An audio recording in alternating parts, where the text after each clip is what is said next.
Hello, everybody, and welcome to the Know Your Shit podcast, where our knowledge and pride in what we do drives us in the pursuit of excellence. My name is Josh Cadillac, and I'll be the driver's seat for today's show as we strive to learn how to succeed in not only life, but business as well. We do this by talking to the most successful experts in their field to see how they built their business so we can stop just chasing paychecks and instead build a business we can be proud of that closes clients for life. People that come back because they want to. They love what you do for them. We have a great show for you today because we have a great guest, and Miss Amy Lessinger. Amy, thanks so much for being with us. Hey, Josh, how are you? It's great to be here. Doing great. Amy, why don't you tell everybody what it is you do?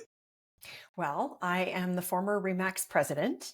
And so I left that to pursue purpose and drive to help individuals take what I call the irreversible step. So when you think about an irreversible step, every single transformation that you've ever had in your life, it required you to, one, make a decision, and two, take action. And then usually when it's transformative, you shut the door behind you and you never look back because you don't want to.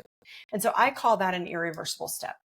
And what I see is that the more success we achieve, the more stuff we acquire, the more complex our life gets, the harder it is for us to actually manage that kind of change.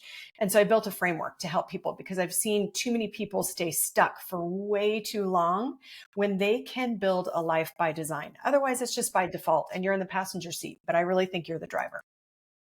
You know what? As somebody that talks to real estate agents all the time, real estate agents are great at casting themselves in the role of victim, Sure. Right? Lines like buyers are liars, right? Buyers are liars. Yeah. That's the phrase. Right. But you're in the passenger seat of that whole thing. Like, gee, they lied to me. I've always been a believer, especially considering that you work for yourself, right? You're the CEO of your own business. You're never allowed to be the victim. It's always got to be, all right, this is the hand I'm dealt. CEO question number one is, what the hell am I going to do about it, right? Right. And so buyers are liars, ... because you haven't done enough to show them you're worthy of the truth. What are you going to do to get the truth out of them? That's your job, right? Absolutely. And so it mind-boggling that we do this, but we always love to cast ourselves in the role of victim, I think, because it removes responsibility. Like, we're no longer responsible for change. We're waiting for them to change, which, as it turns out, or we're waiting for it to happen. Yeah. Or it's not, or we're just avoiding what we know is already true. And Totally. we just are continuing just because it's the safe zone and we're allowing fear to lead. It is kind of neuroscience as well, where anytime you have a unique idea and it requires change, your brain instantly sees danger. It doesn't see possibility. It only sees the possibility when you shift your brain and you say, you know what, fear's not going to lead. I'm going to lead. And I'm going to explore this, and I'm actually going to take the step that I need to get where I want to go. And I love what you said there, because that idea of the irreversible step, the idea that one of the way that I phrase it, I think it's adjacent to the idea you're talking about. And tell me if I'm wrong, because I want to kind of, you're obviously wrestling similar space that I am. I can't necessarily trust me with options, right? I have learned in my experience of me that if I give me certain options, I may choose the option that I don't want me to choose, like Netflix or gym. Like, if I make that optional, I can't Oreos or stay on the diet. Like, these are options that if I give them to me, I can't necessarily depend on the outcome. And that's kind of what I'm hearing you saying. If you don't take in, like, burn the ships, you're giving yourself that way out. That step that you can't go back from is the one that typically gets people, like, walk to the edge and then, like, want to walk back. They're afraid of that. That's where the transformation is. Every single, if you think back, Josh, you've had many transformations in your life. You've achieved at extraordinary levels. Every single time you did that, it required you to become somebody new. You didn't know how to do what you're doing now. You learned by doing. And so I think that's the biggest thing too, is understanding that, just making the decision isn't quite going to get the transformation that you want. It's the actual doing of it. And it's really shutting the door behind you and saying, I'm not looking back. This is my new standard, and this is where I want to go. And this is what I want for my life and my business. And, that's what I help people do now. I love the fact that you said life and then business. I think And you said another word there that's one of my absolute favorites, which is standards. The idea of setting the rules for you. The rules Yep. that these are hills that nobody else is going to take and blame you for giving up or fighting over. Right. You hold them because it's how you do what you do. And it's one of the beautiful things. I know you have background in real estate, so do I, right? In real estate, I set the standards for my real estate business. It doesn't matter what everybody else is doing. I do it this way because I think that's the right way. Ferrari makes the cars by hand. Not that they couldn't mass produce them, but they think that's the right way to make a car. Right. They could charge $3 million and they have a waiting list for the new one they made because they Exactly. make it right. Yep. What's the product you make? It's one of those questions, fundamental questions that nobody ever asked me. There's like a handful in real estate. Nobody ever, and I got designations for days, Amy. Me I mean, I too. I have a I ton. took them all. Like my favorite question they never asked me is, what does the customer want in a real estate agent? Not part of real estate training is advertising, sales techniques, everything else in the world. But what is the thing that brings them to me? And what do they want from me? Like, let me try to get in front of, anticipate my customer. Not Yeah. part of it. Are Exactly. they ready to buy? Are they qualified? If not, moving on. Ugh, Absolutely. it kills me. I Because know. that's not how you build a business. It's how you take and keep brokers in business, but it's not how you build a loyal client base that comes back to you over and over and over again. Well, and that's Become so. exactly what you're all about is you've got to know your shit. Period. You have to. And it's the only way to excel. It's the Yeah, only way to kind of break out and decide that you're going to be different than everybody else. In real estate, agents suffer a lot from being in the sea of sameness. Where it's like, what differentiates you? Why should I actually work with you over somebody else? And what kind of experience are you going to create that's unique from the other 25 or even 50 that I could pick from? So I absolutely. think once you own that and once you have agency with that, you realize, I really can shape my future. And there is no ceiling, because that's the beauty of real estate. There's no ceiling in this business. Absolutely. I think the genesis point for it, and I'd love to get your take on it. I believe the genesis point of this is settling on what your standards are going to be for how you're going to do this. It's like before Ferrari builds the car, before they can even buy the first nut and bolt, they got to figure out what kind of car do we want to build here so that they know what kind of quality materials they have to use in the making of the thing. That's right. Nobody ever had that conversation with me either. Like, Mhm. hey, what kind of business are you going to run? And even I'll push it. It is so dangerous that I know you're in real estate. You have real estate So background. we have lots of So conversations. many beefs that I have that I'm curious, from your position, because yours is very different than mine, is how you feel about this, even from the ethics standpoint, right? Ethics is always taught as a list of rules. Hmm. I brought my brothers in to Kind help of me a way write of my ethics. being. Exactly. I Right. talked to my brother. I'm like, hey, they asked me to write an ethics class, and I don't want it to suck like all of them. He's like, well, what do you mean? Because he's an ethics. The sign is possessed by Satan. Sign was not messed I his know. I animal. was like, what just happened? What the spirits? And I said to him, I love this. They call it the slide deck from 1972. Blow off the dust, and they read you the rules, right? He's Yeah, like, ethics has never been the study of the rules. Ethics are how to live in such a way you can be proud of the life you lived. that's right. And it's And I who love are the you? agency. Who are you when nobody's watching? Yeah. Yes, I mean, absolutely. I don't want to have to watch over your shoulder and know that you're going to do the right thing. It should just be inherent. And the problem really is there's that integrity component, because that's the word you're talking about, is the integrity, doing the right thing whether anybody's watching or not, right? That is the problem that we have in real estate because customers don't think we have that. And so unless it's like built in, customers don't trust us as far as they can throw us in real estate. Right. And the problem is we train everybody to sound like you said, like everybody else. The things we're saying to customers is the dating equivalent of, hey, baby, what's your sign? Because they've heard it so much. It's like, it's so bad. It's almost funny again. True. Right. You know what I mean? It's that bad, but we Mhm. all sound alike because we're not thinking about them. We're thinking about ourselves and what we do to get ourselves paid rather than what is it they need and how do I give it to them. But how could I make it like, hey, look, you know what? My agent just died and I want you to know what a great person this was. If they could say that about me at the end, Absolutely. then I must have done something right. Because again, that's that integrity. But you gotta live it first, Sure. and then they'll see it. You can't tell them. They Right. got to see Well, it. I think back to what we were saying earlier is, you have to decide what kind of life and business you want. And that requires some discipline. So that's sort of back to what we were talking about earlier in terms of, are you going to choose Netflix or are you going to choose to make your calls? Are you going to choose Netflix or are you going to choose to go ahead and make that follow up call on the transaction is going sideways, and you're going to show up like a pro and you're going to Yep. say, how can we work this out? How can we get this, pulled together instead Yep. of combating it? I think in real estate, the one thing that I led agents for a long, long time. I was an Mm. agent myself. I led a team, then built a really big brokerage during the Great Recession. And so, I've been through every single kind that there Yep. is. And I think really one of the biggest secrets is deciding what kind of business you're going to build and who you're going to be in the business. And that requires discipline. It really isn't a magic formula. The difference between your really high producers, your elite producers, and your so-so producers that are just sort of like, well, I'm not really doing much in the business, is literally their focus and leverage. It's two things. That's it.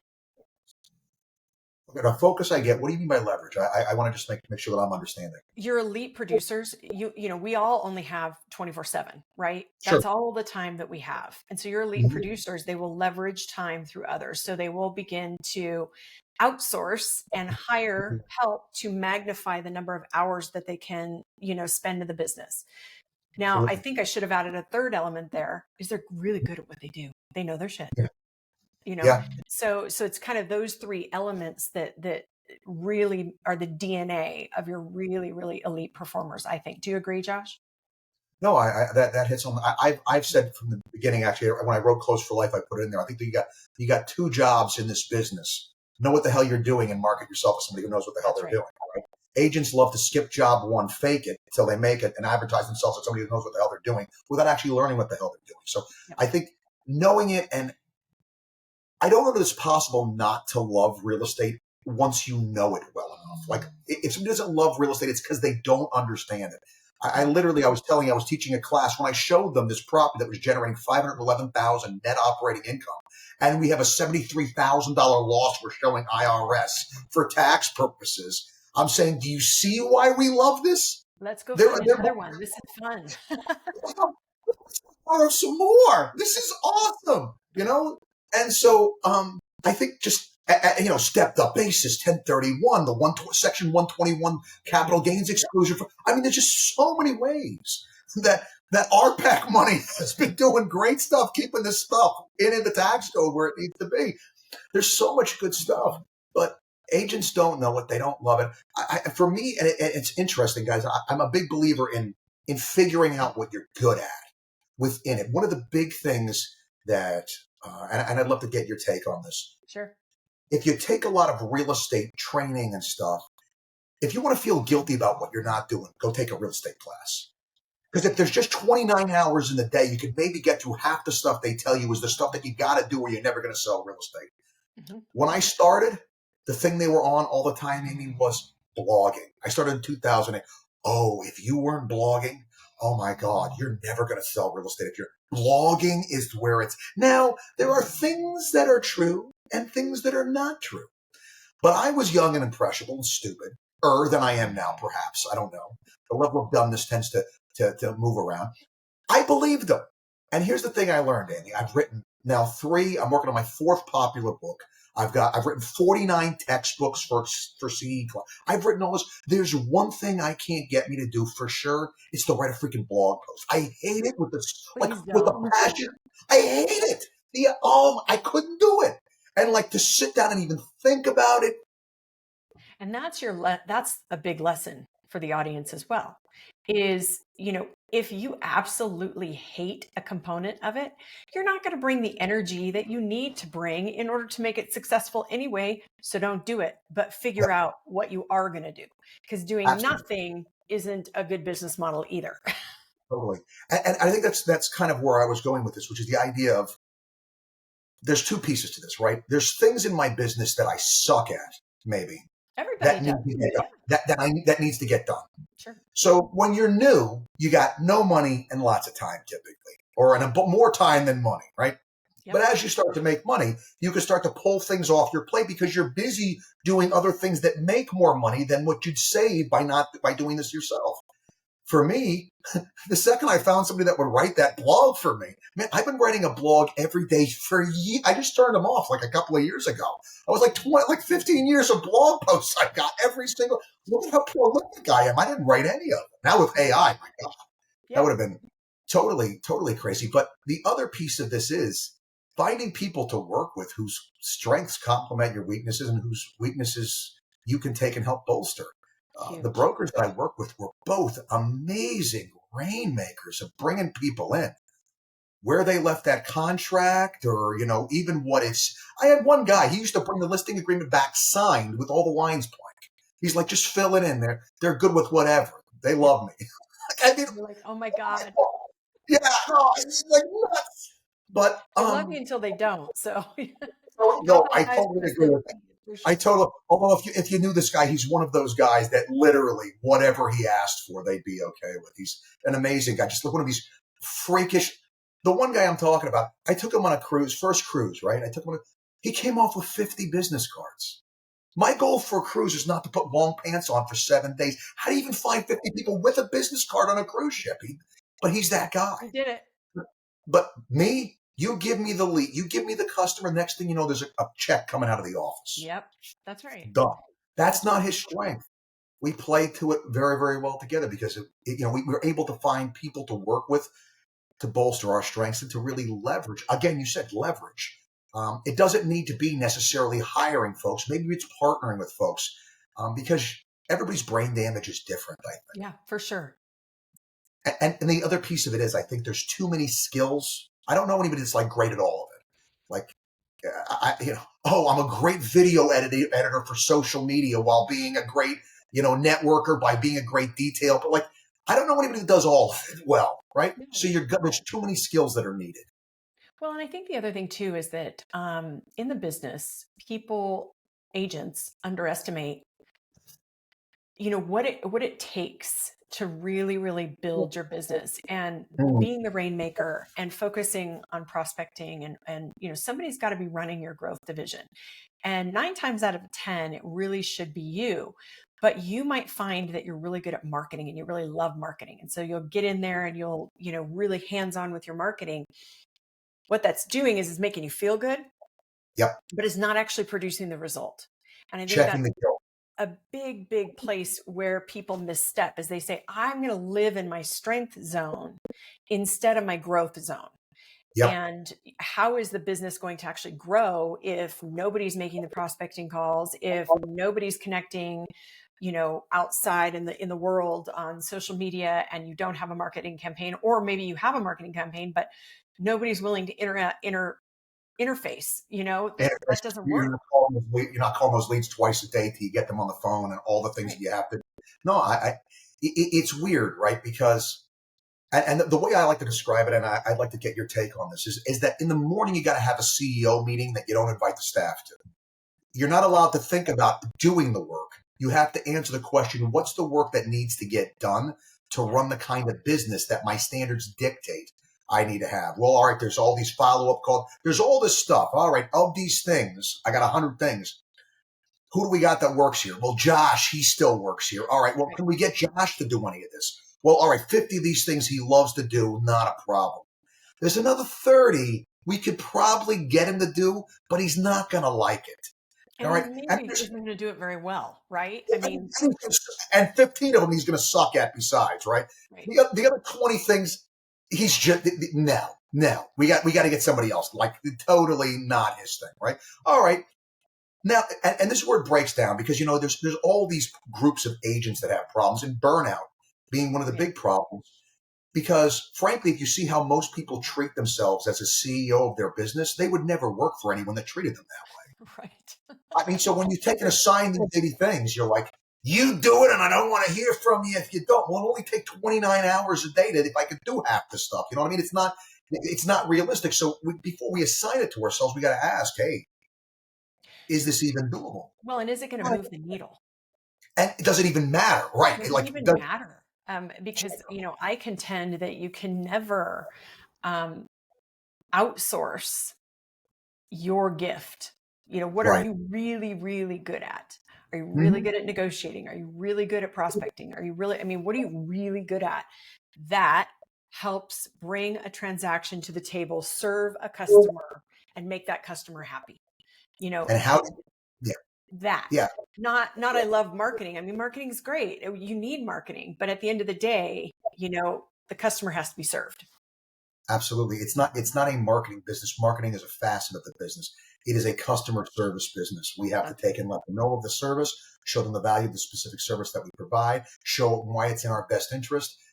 One of the best analogies, and it's one that I've just started using recently, and I don't know why it took me so long. But years ago, I used to be a ballroom dancer.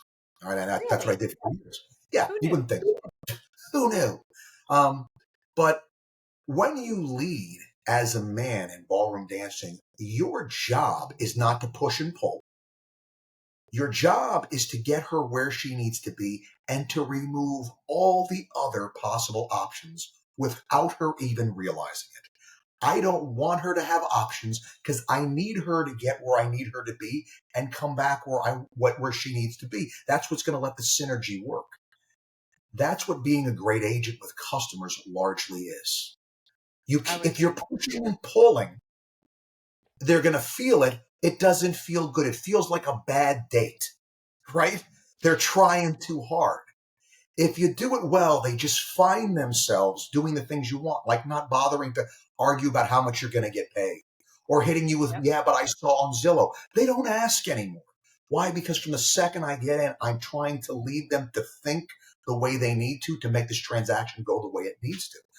But being a great leader in dancing, what you have to do, goes from bad to good, is the second I stop thinking about where I am and start thinking about where her feet are, where they need to be, and how I'm best going to get her there. It requires you to take the focus off of the person you always want to focus on, sure. yourself, and put it back on them.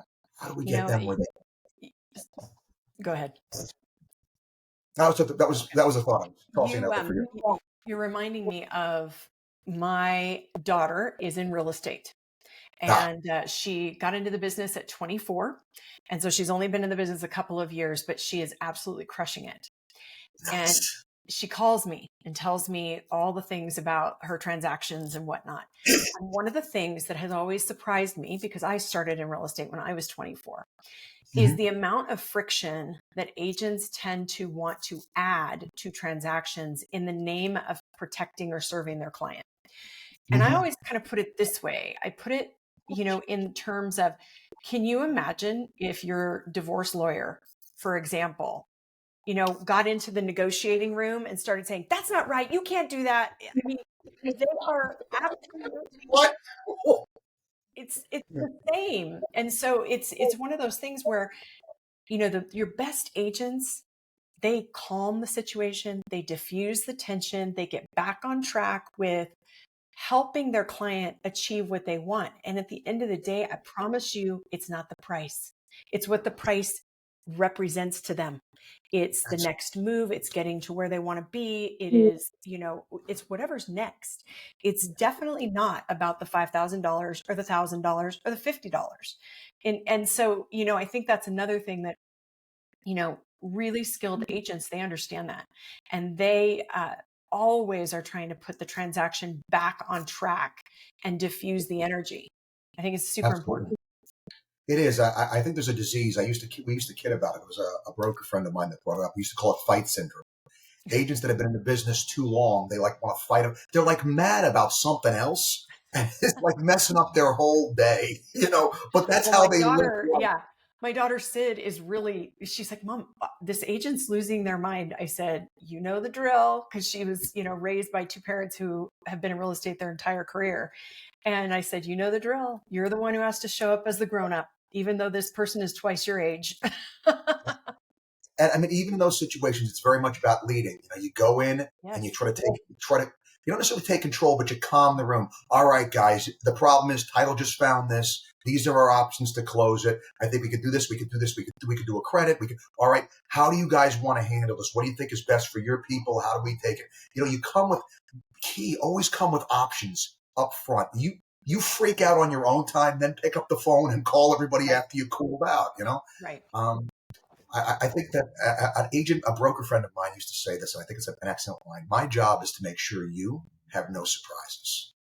That's what they're going to take it. You go to there's lots of bad things that can happen to you at the rodeo. You go to the rodeo with me, you're going to be okay. Nothing bad's going to happen to you at the rodeo as long as you're with me, right? And trying to land that, because you can't come out and say that. Right? It's one of those things. I kid all the time. I say, you go out on a date with somebody, the first thing they start with, let me tell you what a great boyfriend I am. That's not how a good date starts, but that's the idea you want to land in their head, right? At the end of the day, I want you thinking that way, but I can't, if I say it, it doesn't work, right? Right. So how do you take and understand that's the end? I want them to feel like I'm somebody that cares about them, that's looking out for them to try to do the right thing. How does everything I say that without me saying it? Because saying it doesn't work, right? You're leading. Just in your analogy earlier, you're not telling her where to step. You're not pushing, you're not pulling, you're leading. And that is exactly the right analogy for a real estate transaction and actually running your life. As it turns out, some of us need more leading than others. It's a thing. But I want to ask the genesis story, Amy. I'm enjoying this too much. I love it. What got you started in real estate? For many people, it was desperation, all kinds of things. Like, hey, look, I didn't want to flip burgers, and But what got you? What was your path to real estate? My degree is actually in speech pathology and audiology, of all things, and I knew that I am not the most patient person. I'm very goal oriented, very driven. And I thought, I don't think I can sit here for 3 and 4 months and work with someone daily and not see much progress. Not their fault. It's the medical nature of what was happening to them. But my DNA is such that I want to generate a result and I want to get things done. And so I knew right away that I probably was not going to continue in that career. My dad was a real estate developer, and he said, why don't you try real estate? And I met with an agent, Susie Botsford. She was my mentor. She thought she talked me out of it, but I jumped right into it. I said I would give it 3 years, just like I would my master's degree. And I poured myself into it. You have every designation. I have every designation. I wanted to be excellent at the business. I wanted to really have high skill and high technical knowledge, because that's how you can solve all the problems. That's how you're better than anybody else is, when you know your shit, right, Josh? When somebody comes to you with a complex problem, you say, we have a solution for that. I've seen that before and I know how to handle it. Absolutely. So that's really how I got into the business. I never looked back, built a really successful team, and then built a brokerage that ultimately grew to just under $1 billion a year during the Great Recession, when the market had been cut by half. So it was a crazy, crazy ride. I'll tell you what, business. I love it. If you position yourself well in the Great Recession, and this is what I say to agents who are freaking about the current market, markets in transition create tremendous opportunities. What worked before doesn't work now. The first ones to figure out what works now are going to be the ones that benefit. I love what you're saying, because when you're talking about getting the designation and being excellent at what this is that you're doing, you're making the choices other agents won't, which entitles you to the results that they won't get. They're not willing to take, and as you said, take the leap, go pursue excellence relentlessly. They will never even sniff the foothills of what it's like. One of my favorite things is never worrying about who I walk into a room with. I don't care how much experience they have. I don't care how many deals they've done. We're going to be able to talk. I got something I can bring to the table, and I love being at peace in any room. It's such a wonderful, and I was terrified at the beginning. I don't know if it was the same for you. I was terrified of walking in that room where the customer knew more than I did, and I turned into nothing more than a facilitator. I was 24. Back then, average age of a realtor was 57, just like it is now. And I walked in and I went, oh my God, these people are actually older than my parents at the time. And I thought, okay, so then you get out into the field and people say, how old are you? You're like the Doogie Howser of real estate. And I learned very quickly, it was like, I'm going to work with first-time home buyers because they're sort of underserved. And I sold 50 homes in the same neighborhood. because I was consistent and I had results and I leveraged those results. But I worked with, people who were in my age category or close. And Yeah. man, it was great because it turned over in the first 3 years instead of the first 7. Because Yep. first time home buyers, they buy that second home much faster. And so I just leveraged what I had instead of wishing that I had something else. Nice. No, it's good stuff. I'm a big believer. So let me ask you this. I know you're doing something different now, and you've done a bunch of things. With what you're doing now, what do you like? What's the best part of it? What do you like best about it?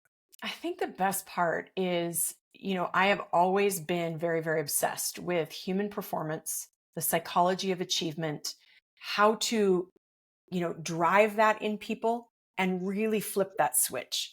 Hmm. Because, you know, and certainly I'm not a dragger. I would never, work with a population that wants me to kind of drag them along. You're looking for people who say, what, I don't know how to get from where I am to where I want Right. to be. And that's what I love the most is the transformation when they actually come to the other side and they go, I never thought that my life could look like this. I never thought I could achieve like this. I never thought that I could have all of this. And that I think is what I find the most rewarding is helping both individuals and companies as well. Because the same thing is true of companies where they get just as stagnant, they get Sure. just as stuck, where it's like, Yeah. well, we've always done it this way, but things are changing rapidly around them. And I always like to talk about Kodak a little bit because, Kodak, did you know that they created digital photography? He came up with it. Yeah. They had it in their labs and they didn't choose it because they couldn't figure out how to choose it and not abandon their primary revenue stream, which was film. And it's Yeah. like when I look at what's going on in the industry right now, I look at companies and their need to evolve is urgent at this point. It is absolutely urgent, and those that evolve and embrace the changes in the industry and they're able to leverage AI not to replace the human connection. That's a No. big, big deal. AI is here to Absolutely. stay. The agents who Yeah. don't know how to use it, don't use it, won't use it, they are going to suffer tremendously. That skill Absolutely. set, it's no longer optional. They have to embrace this and they have to learn how to use it. However, I don't believe AI is ever going to replace the human touch of real estate, Yep. period. And so, you know, that the agents who can do both, they are going to win and excel. Absolutely. Absolutely. No, Yeah. I agree with that. I agree with that very much. I want to circle back to something you said. I had a very good question for you because this is one that for me matters because when you're describing yourself as somebody that goal oriented, like I Yeah. need to Yeah. to Driver. feel the winds coming in, right? Yeah, yeah. I got similar brain damage right Yes. here, right? You're amongst your people. I love Um, that. one of the tough parts with real estate is there's not that direct correlation a lot of times between effort put in and returns received, right? So like you could do everything perfectly and the deal still turns to crap because of something somebody else does. And now your customer hates you and storms out. I found that a reframe of what the win is was what was necessary to keep the horse Mm-hmm. running the way that it need to. For you, how did you do that? How did you define the win, if you will, to keep you performing at peak? I think for me, the win is always showing up, and I am so much more connected to impact now Mm, than I was. I always wanted the metrics. I'm like, yeah, I reached this level or I reached that level. And mhm, now in my career, it's much more about impact. How am I impacting others? How am I helping other people reach their top performance levels and other companies reach their top performance levels? So and the other shift for me is, I used to think that it all had to be effort in order for it to count. I don't know about you, but my yeah, parents raised me where it's like hard work. Hard yeah, work generates, results. And I've spent a lot of time, really, really understanding how can this be easy? How can there be ease over effort? And absolutely. and it doesn't mean that because it's easier for you that it is not impactful. So I now look at things by how impactful is it? How impactful was it? How impactful was my day? Did I reach the people that I wanted to reach? Did I give the gifts that I have to give? And so it's so much more about that now than it was when I was younger, where it was just like, where's the next benchmark? Where's the next level? Where's the next KPI? Where can I hit it? So Yeah, it's a little bit different now. it's it's very true. The that finding something because you're the HR department for yourself, right? Sure. How do I position things to keep the horse like I got to know what makes the horse run and make sure I'm not killing the horse in the running. Right. Um, and I like very much what you said. Making it easier. It one of the biggest mistakes I think people make is leaving what needs to be done to have a successful day as a nebulous thing. Right. Like before I start my day, I know what's got to be done to turn in a day that is what we do here at Josh Inc. Right, or whatever you want to call this, Right. Josh LLC. It's a modern world. It's LLC, a little bit more unequal distribute. There's more flexibility with that, but we'll go with Josh LLC for today's purposes, right? I'm going to take and decide what's got to happen. But if I can make those things easier and I can get out a little bit earlier, I don't have a Absolutely. problem with that, And so finding ways to really lean into that, I like very much that you said that because that's really a huge deal. That a lot of agents don't. They very much beat. I mean, there's still a sick part of me that when it's hard, I like that it's hard Of because course. I know that other people aren't going to do this. When they That's ask me to speak 8 hours straight and drive 4 hours afterwards to the next stop and do it for a week straight, 6 different hotel rooms, I'm like, all right, this do is it. the stuff. Who else is going to do this and show up Right. bright eyed and bushy? Come on, Right. let's go. Absolutely. But you can't do that all the time either because it's not Right. good for you, as it turns out. Well, I think in real estate that there is so much noise that Oh my it's God. really hard for agents to determine what needs to be done because they're Mm, just so reactive about, well, this and this phone rang and this client and that. So I have a couple of things that I used to not only tell my agents, but I would tell agents within the Remax network. And that was three centering things. Does it make you more professional? So does it make you better at your job? Does it make you, know your shit? Um, does it make you more profitable?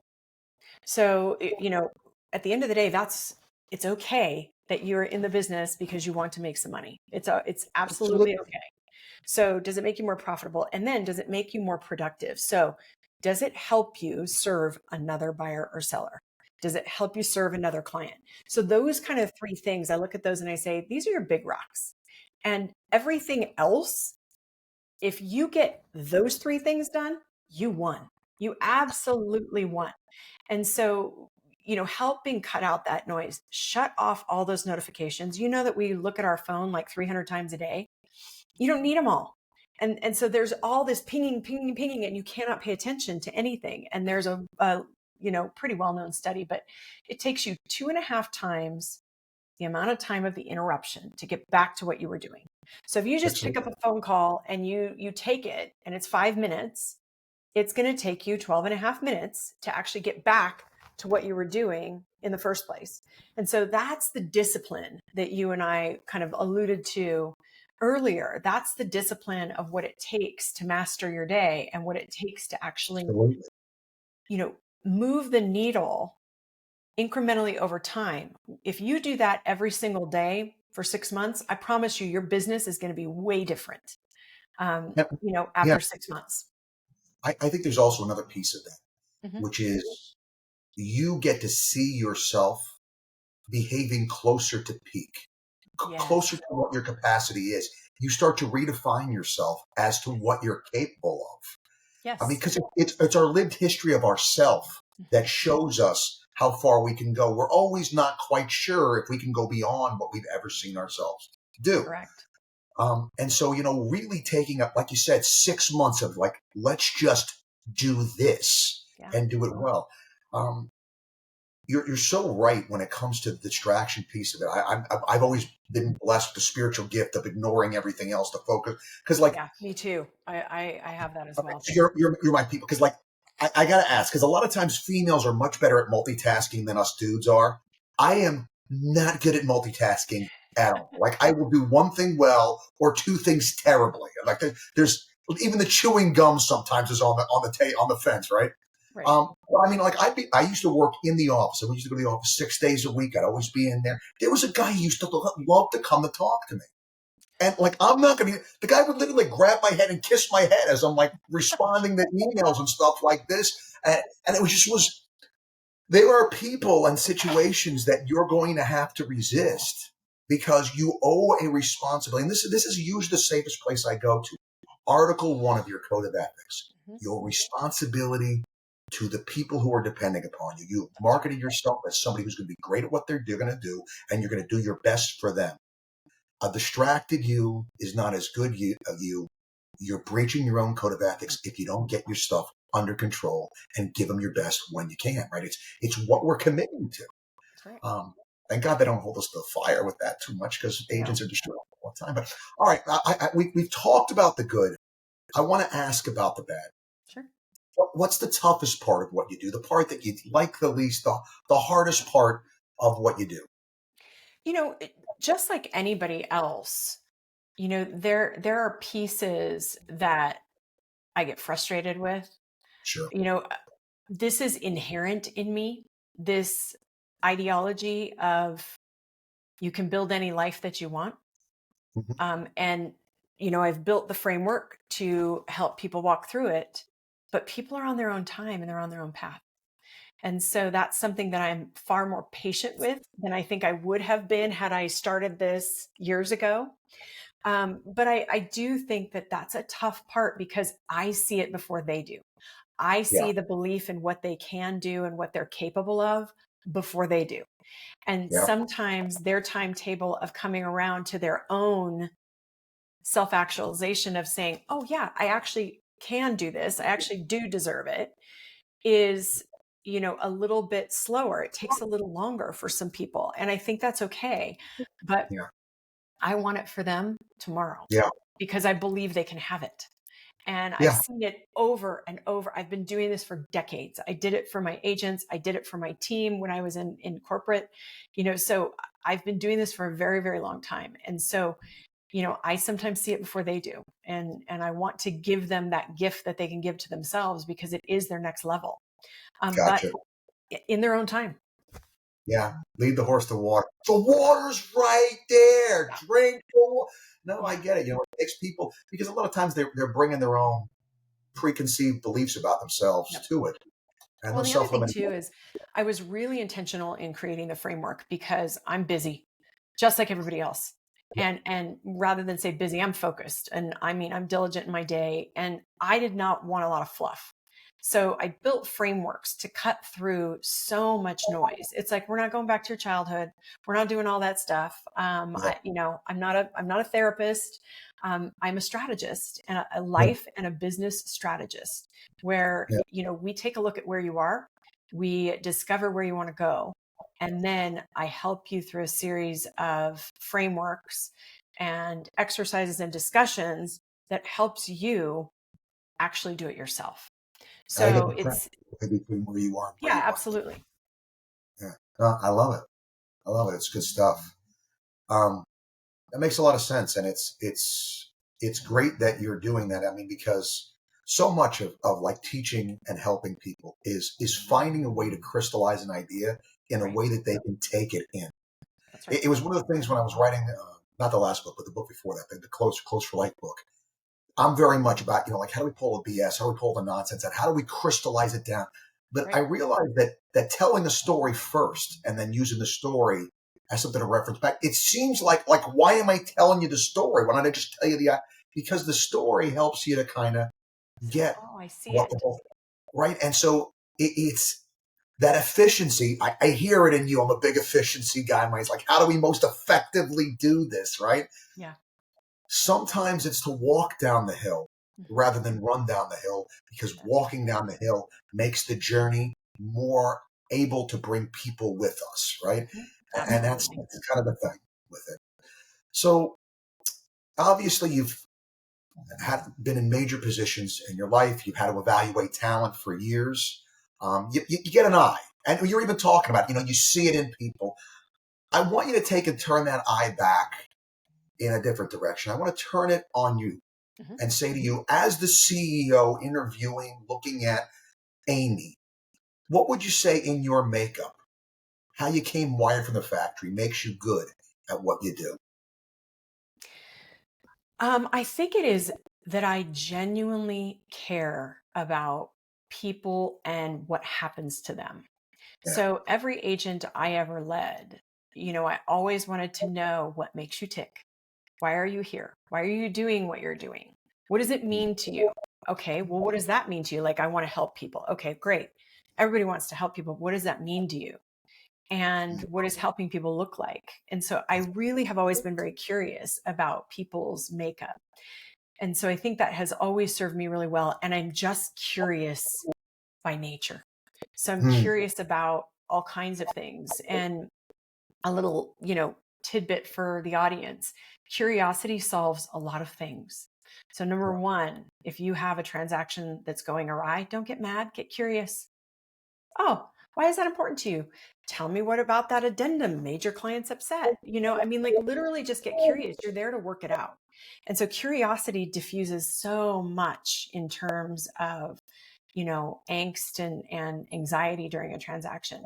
But Yeah. then if you point the lens back at yourself, huh, It's, I'm not really happy with my results. Well, why is that? yeah. Okay, so why did you choose for the last week not to do the things that you said that you were going to do? Um, what does that mean to you? Why? And so sometimes you get into things and people are like all about, well, I don't deserve it. They'll reach this huge level of success. And then there's this self sabotage stuff that happens because they're like, oh, I don't know who this person is. I got to go back to the one that I remember. The familiar. Um, so, those are some of the things that I've just been wired that way my entire life Hmm. that I've taken that is just a through line to what I do now. Beautiful. Yeah, no, it's amazing. Like all the other things you did queued you up to be in a position to be able to do the thing you do now with maximum, I don't want to say efficiency, but Impact. impact. Yeah, that's a great way. That's right. Great way. Yeah. Um, Impact for sure. so let's talk. That's the good. That's what you like Mhm. best. Let's talk about the bad. Sure. Um, anytime you work for yourself, there's unmet expectations, there's disappointments. Real estate, all it's between me and one other agent if they get the listing, whatever. Mhm. How do you manage yourself when that goes on? What do you do? What's the mental game you play to keep yourself stepping back in the ring, throwing punches? Well, I think that's another thing that people underestimate in this business is that the amount of rejection that No, you are going to have to face yeah, is, it's extraordinary. I mean, it's a lot. You have to take a lot of no's. And it's really funny you should say this because just the other day, I did a post that's going to come out here soon about I got rejected. And, it was something related to what I'm doing now. And it was, whether or not this person wanted to pull me into an event that they were doing. No problem. We had a great conversation. And at the end, it was like, here's where I'm not sure that this is a fit. And I thought for just a split second, maybe I should morph. Maybe I should adapt. Maybe I should do the game the way that this person needs me to do the game. And I went, no, that's that's not what you need to do. What you have to do is understand that the rejection 9 times out of 10 is not personal. yep, Um, and that means that now somebody who does need me and the environment where I'm meant to be is open. The channel's open.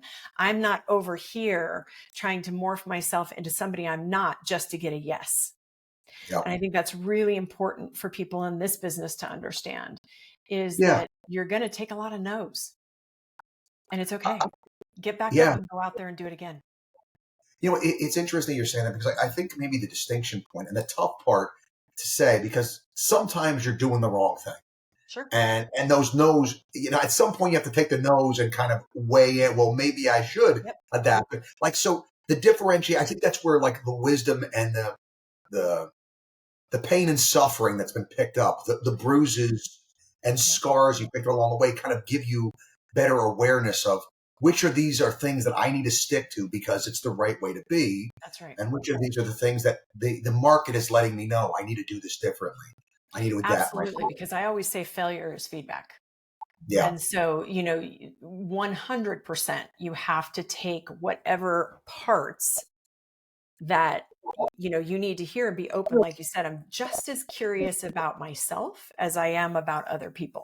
It's like, why did you think that? Why was that your first reaction? How interesting, so I do the same thing to myself. And in this case it was like, nope, not going to morph this one. But there's been plenty of times in my career where I go, nope, I need to pivot, and I need to think about this differently. Yeah. No, I mean, for the folks that listen, I love them to hear that there's this internal debate because they see our CEOs, they see our successful people like these confident killers.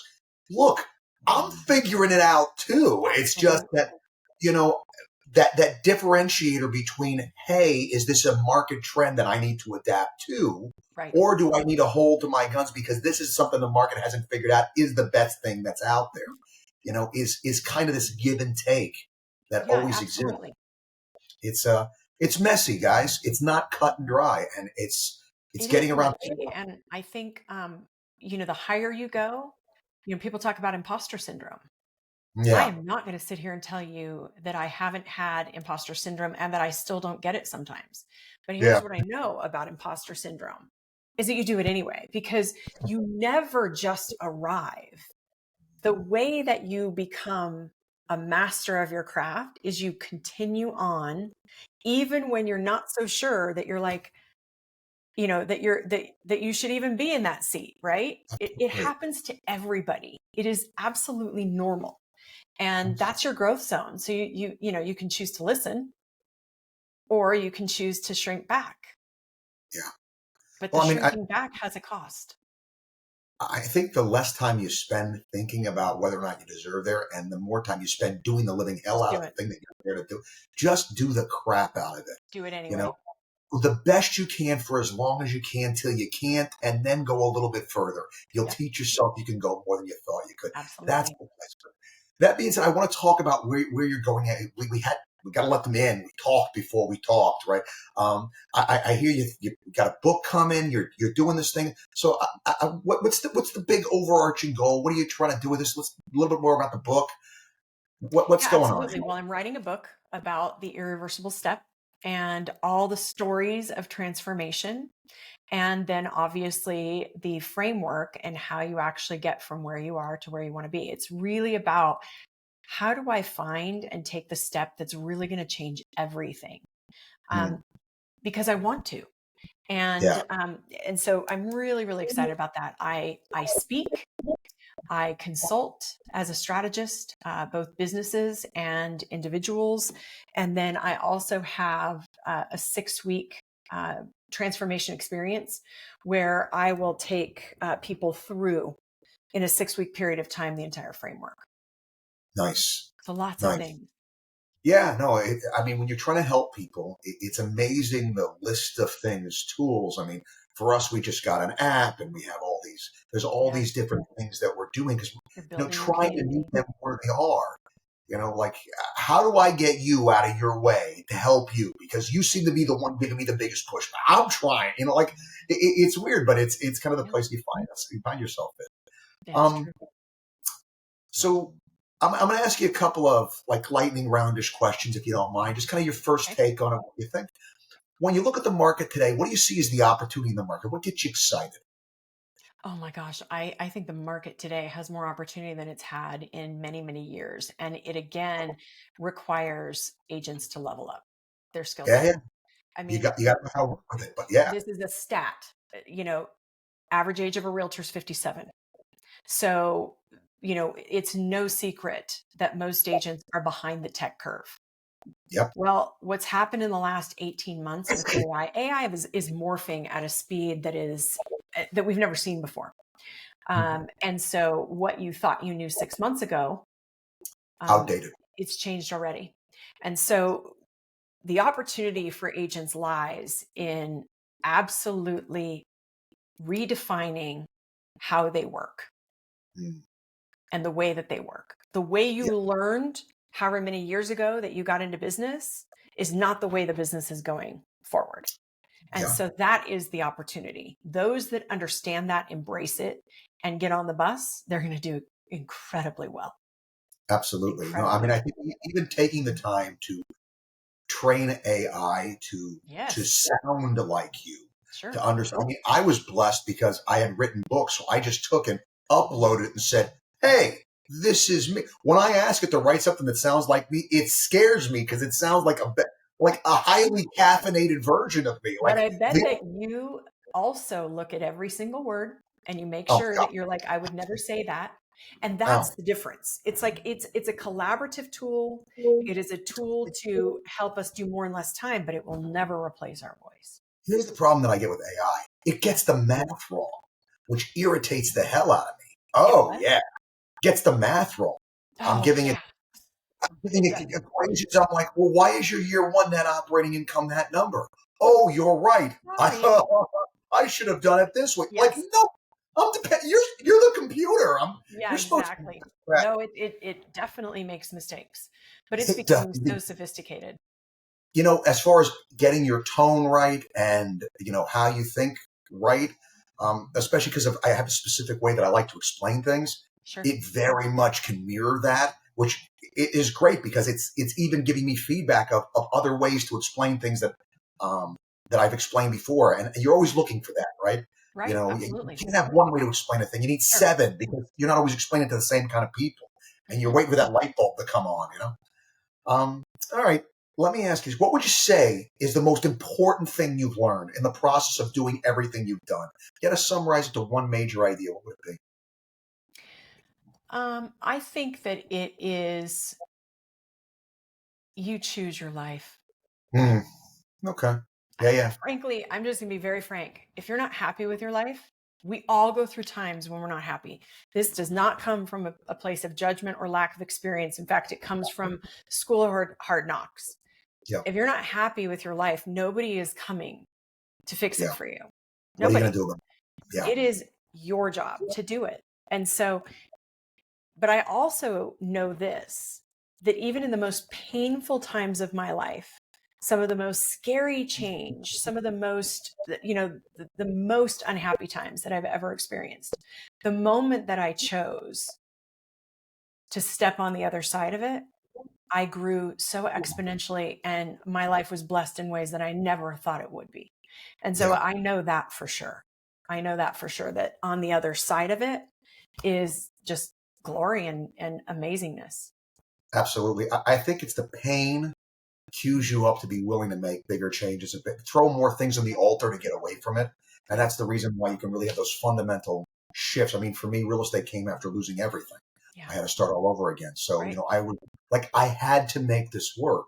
The second it was, I have to make this work and all other options are off the table. You took Well, an man, irreversible step, my friend. that is correct. No, and I wanted to You give you did. credit for that because that's exactly what it was You did. in saying that. All right. So, two-part question here. What would you say you're most proud of in business that you've accomplished? I am most proud of the people that I've built. I mean, Nice. I'll give you an example. One agent in particular, his name is Brian Williams. I hope he doesn't mind that I tell this story, but I'm going to tell it. So he came to me during the Great Recession. Mhm. He and his wife had three little kids. And at that time, I was charging an initiation fee, basically to come in because we gave so much support and so many tools. And he Yeah. started shifting in his chair, and his wife said, "We'll figure it out." I never knew what that meant, but like 6 months later, I asked him, and he said, "Oh, he said, we sold our washer and dryer so we could pay the initiation fee." No kidding. I mean, like they had three little kids. Yeah. Talk about this sense of just duty and loyalty. And it was like, I am going to make Brian Williams so successful. Yeah. Now, he did all the work. I mean, Yeah, he got he did all the work. But I'll tell you what, he grew and he grew and he grew. And I just connected with him again. I think it was a little less than a year ago. And I said, "How you doing?" He said, "Amy, I have to tell you." He said, "I've been producing seven figures in my business." He said, "For the last 10 years." And Yes. he just said what kind of impact that moment had on him. And that makes it all worth it. We sit in an incredible seat in this business. We Yeah. get to change people's lives, whether you're a broker, an agent, it doesn't matter, but you really do. And I think that is, what I'm most proud of. Lives are different because we do what we do. Yep, Yeah. for That's sure. a good thing. Similar question, but most proud of in life. Oh, um, the love I have in my heart for my family and my kids. It's That's like, people.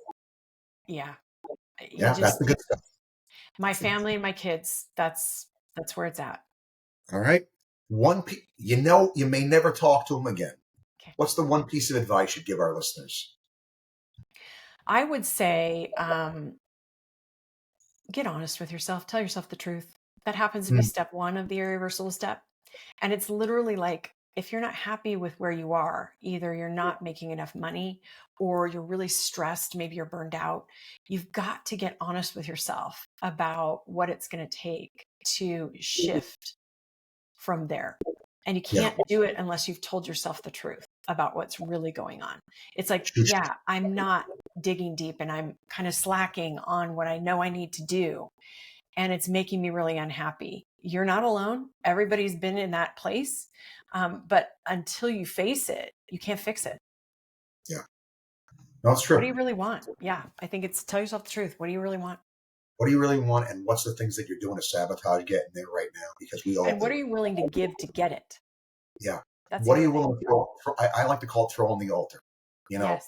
I'm going to toss it on and burn the thing that happened. Just burn it. Like, Yep. what are the things you've been holding on to that you're willing? Because that's, I think, what the pain is good for. Like when things Sure. get bad, all of a sudden the list of things that you're willing to hold on to keep from getting that list gets shorter and shorter. Look, as desperation increases, there are things I'm willing to do. Selling a washer and dryer, it takes a certain level of desperation Right. for that to be the And case. commitment. Yeah, yeah. Chose No, to you go have. all in. And That they is all. believed that I could help them. And That, I'll tell you what, that forever changed me. oh yeah, no, because at the end of the day, right, that's who your customer is now. For me, when I get that kind of stuff, that I always assign the most value, the best motives to these people. They're always the best story that I've ever heard of what comes, because if I'm playing the game that way, I'm playing it really as hard as I know how to play. Right. And that's giving them my best. They win, I win, everybody wins. I think it's Everybody. a better way to go. All right, tough question. Okay. Sorry. If you had to narrow it down to one book, what's the one book you say to people, look, if you're going to read anything, you got to read this one, besides the book Um, you're getting ready to write? okay. Because that I have an unusual answer for this because everybody always says, make friends and influence Carnegie and people. all of that stuff. Here is the one that I think is really, really impactful. Emotional intelligence. Okay. Another book. Emotional intelligence, because it teaches you to ask great questions. It teaches you to modulate your energy based upon what the other person needs. And Yep. and so it is just an incredible skill set. And I think it is an underutilized skill set that is not developed in a lot of people. They're very reactionary. They're not skilled in handling conflict. And boy, in real estate, you need that coming out your ears. So I would say emotional intelligence. Yeah, no, it's interesting. I learned that years ago. There was somebody that was teaching a class on how to improve social interaction. So, like, if Mhm. you wanted to go talk to a group of people that you didn't know, Yep. where would your energy level need to be to give yourself the greatest chance of acceptance in that group? Right. And some people naturally have this, and other Sure. people, homeschool kids like me, you know, Yeah. and so we got to figure it out, right? And so he said, you never come in below because it genuinely drags. Yep. You don't come in at the same level Right. because it's not helping you at all. Right. If you come in way too high, Just a little bit of, it's a little, right? If you come in way too high, they're like, is this guy on crack? Like, what's his problem, right? But if you come in a little above, right, they feel positively because you're there. There's more energy in there, and they know you're the source of it. Yep. Now, there's a price to pay for it too. If you've ever taught a long class all day where you're trying to keep the energy up so that everybody's okay, at the end you're like, "Who hit me with the truck?" Right. But I it just want is to go into my hotel room and be in a cocoon. yes, turn the air to 64 and not wake up for 14 Yeah. hours. It's a thing. And so, that's part of this, right? Every piece of this is how do we get the experience for them to be one that they want to duplicate and replicate because being around us Right. is a good place to be. That's right. So yeah, I very much, I appreciate that. It's a good recommendation. It's another tough question. This one could be worse. Okay. Favorite movie of all time? Amy's got one movie to watch. What's the movie it's going to be on? Oh my gosh, you're going to laugh at this one, but it's The Sandlot. It's a great I movie. freaking love that movie. They killing me, Smalls. My kids and I have watched it a gazillion times. My kids are 28 and 24 now. So just this last Christmas, we all sat down. We hadn't watched it in forever. And it was like, it just made me laugh just as much as it did the first time I watched it. I love it. Absolutely. With the lifeguard, oh my gosh, it's such a funny movie. So good. All right. Famous person in history you'd want to meet if you could. Oh my gosh, that one is hard. Famous person in history.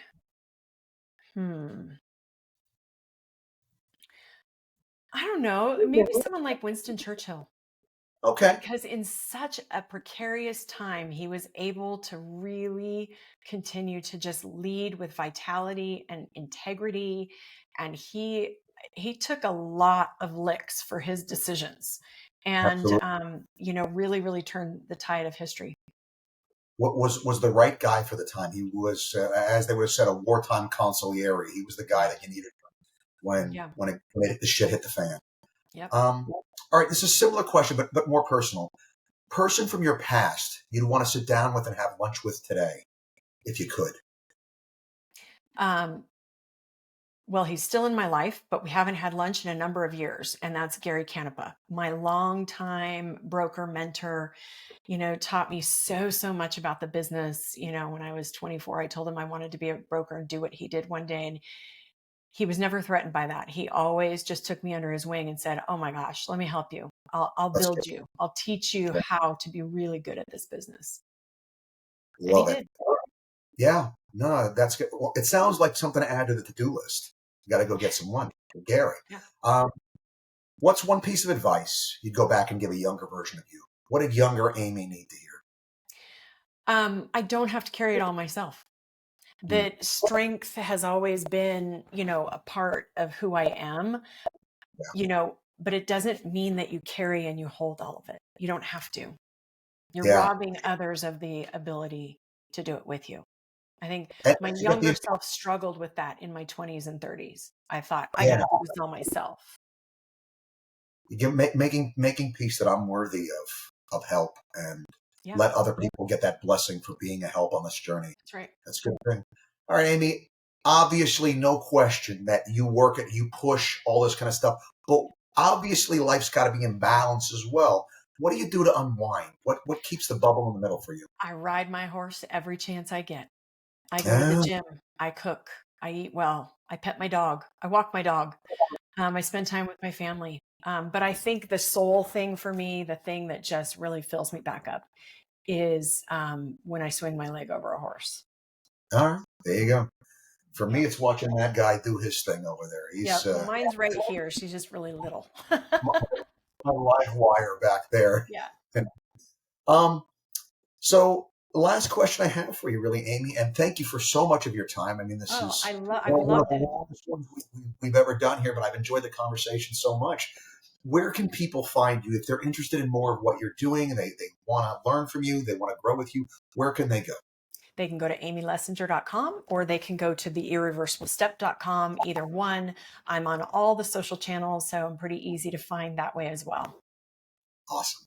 Amy, thank you so much for your time. It was really Oh enjoyable. my gosh, Josh, I love this conversation. I think we could have gone on for hours more. It was awesome. It totally was a thing. I was fighting not to talk more. I loved it. I want to thank our listeners, guys. Thanks so much for spending your time with us. It's always great that you find the time, make the time to be with us. Reminding you, as I always do, there's never a good excuse not to know your shit. Till next time, guys.